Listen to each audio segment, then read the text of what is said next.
உலகை இணைக்கும் யோகாவை முன்னெடுத்துச் செல்ல வேண்டுமென பிரதமர் மோடி அழைப்பு விடுத்தார்.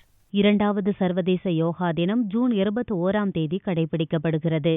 இதையொட்டி பிரதமர் நரேந்திர மோடி வீடியோ வடிவிலான செய்தியை வெளியிட்டுள்ளார். 2வது யோகா தினத்துக்காக அனைவரும் உற்சாகத்துடன் தயாராகி வருவதை சுட்டிக்காட்டிய மோடி, யோகா நம் அனைவரையும் ஒருங்கிணைப்பதாக பெருமிதத்துடன் குறிப்பிட்டுள்ளார். ஜூன் 21ஆம் தேதியை யோகா தினமாக அறிவிக்க வேண்டும் என ஐக்கிய நாடுகள் சபையில் கருத்தை முன்வைத்தபோது, உலகத்தின் அனைத்து மூலை முடுக்குகளில் இருந்து இந்த அளவுக்கு ஆர்வம் எழும் என்று தான் எதிர்பார்க்கவில்லை என்றும், கடந்த ஆண்டு நடந்த முதலாவது யோகா தினத்தில் பெருமளவில் பங்கேற்று ஆதரவளித்ததைப் போல இம்முறையும் ஆதரவளிக்க வேண்டும் என்று மோடி அழைப்பு விடுத்துள்ளார். இந்திய பாரம்பரியம் அளித்த விலைமதிப்பில்லா நன்கொடை என்று யோகாவை வர்ணித்த மோடி, அந்த பாரம்பரிய கலையை யோகா தூதர்கள் என்ற முறையில் இந்திய மக்கள் அனைவரும் முன்னெடுத்துச் செல்ல வேண்டும் என்றும் மோடி அழைப்பு விடுத்துள்ளார்.